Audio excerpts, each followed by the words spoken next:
Sa unay misteryo ka, bawat ngiti at galaw mo noong puso ko'y kinikilig.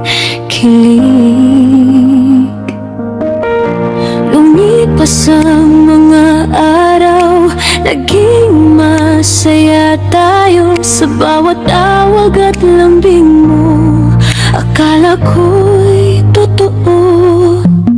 Unti-unti tayong naging komportable sa isa't isa, parang wala nang hahadlang sa ating dalawa. Payapa ang mundo kapag ika'y kapiling at kausap, hanggang ang daming plano, pangakong nabuo. Mga salitang hanggang dulo, walang iwanan. Akala ko noon ikaw na hanggang huling hininga. Pero isang umaga, habang ako'y nakatingin sa salamin, may estrangherong nakatitig sa akin.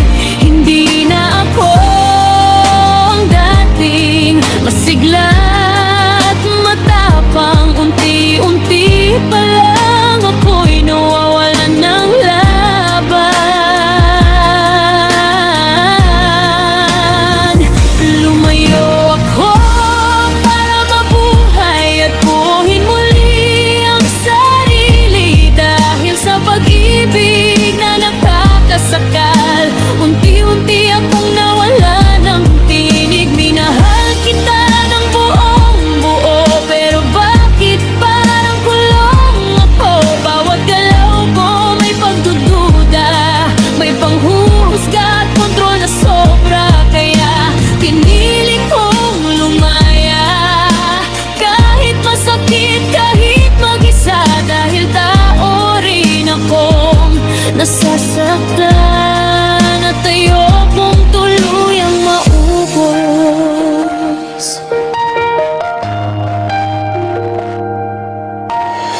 Pinilit kong intindihin ang lahat, kahit ako'y unti-unting nawawasak. Nagtiis sa bawat tanong at hinala, na parang ako'y may kasalanan lagi. Hindi ako laruan na walang damdamin, hindi ba to para di masugatan at masaktan? Habang ikaw ay payapang natutulog, ako na may unti-unting nalulunod. Sabi nila kapag lalaki ang laging naghihinala, baka siya ang may tinatagong gawa. Pero kapag babae ang kinukutuban, madalas tama ang nararamdaman. At doon ko na-realize, sa wakas hindi lahat ng pagmamahal ay dapat ipaglaban. Kung kapalit naman ito'y sarili kong kalayaan, mas mabuti pang ako'y lumayo't maghilom.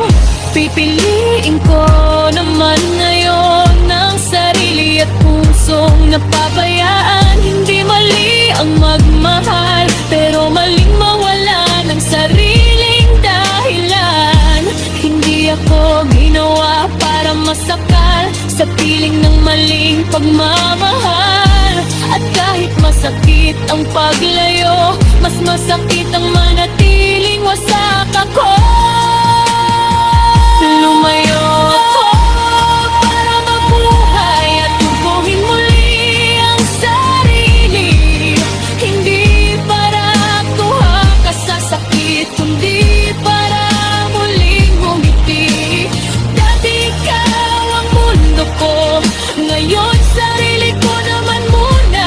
Dahan-dahang maghihilom hanggang ako'y muling mabuhay. Kaya ngayon ako'y aalis, hindi para iwan ka lang,